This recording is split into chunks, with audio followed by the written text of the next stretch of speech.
we're looking forward to continue to do and kind of pass on down the line to some of the newer astronauts that are going to fly these vehicles.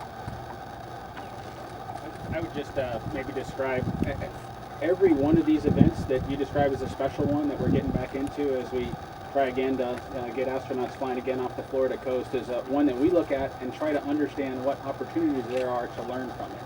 And so at a recent cargo mission, my wife and I looked at the schedule and looked at what was in front of us for this mission, where I would be in the flight control room and trying to follow along with that team to consider what we could do as a family to prepare for my eventual flight into space. And the last time I flew into space, I didn't have a son, I didn't have any children, and now I have a 4-year-old, and he had not been to a rocket launch before, and I didn't want his first one to be his father launching into space. And so we came down here and we're on the top of the building just across the way and watched that mission together as a family in preparation for my eventual flight on a Falcon. Luckily, it was a Falcon 9 mission that was headed to space station, so there were a lot of similarities to the mission that I'll fly on.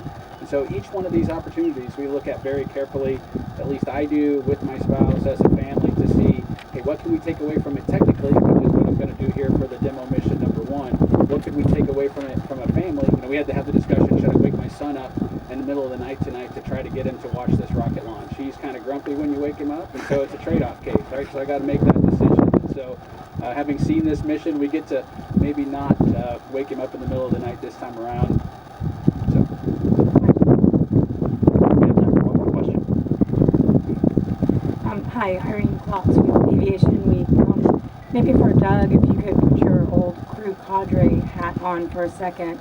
And I was wondering what you could have any thoughts or concerns about the prospect of the Boeing crew flight test turning into an extended station stay, and for Mr. Bridenstine, when you expect to make that call, since you're now hopefully within 10 months of that flight. Well, I know all 3 of those folks very well. Obviously, we all do. We see them almost every week at Johnson. They're training for a long-duration mission as we speak. I think they were in the NBL the other day, and they've got a trip to Russia, a training trip to Russia soon. And you know that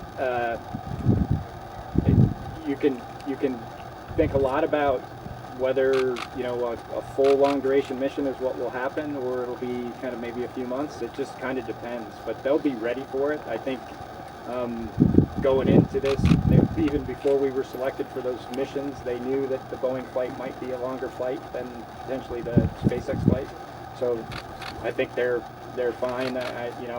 Mike Fink was our boss up until just a few weeks ago, and he's been to space station, 3 times, I think. So he's more than qualified to handle any eventuality in that flight. And with Bergie, he's been there several times, and Duke, this will be her first flight, but she's as capable as anybody we have in the office. They'll be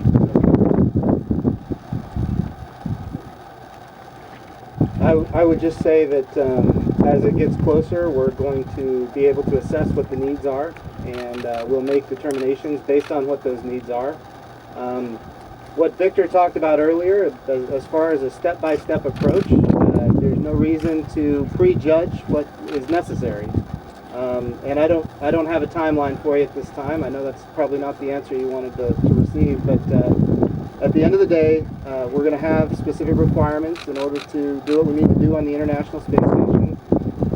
And at the same time, we have requirements. I have a requirement to make sure that the guys behind me are safe. And so we're going to do that first. I want to be clear about this point, though, and I think Victor made this point very clear earlier. We are not in a space race. Like, we have no requirement to go early. That race is over.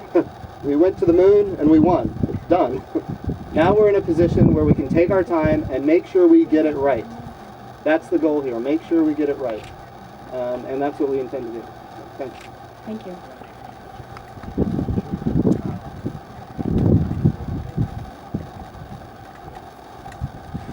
I want to thank you all for coming out.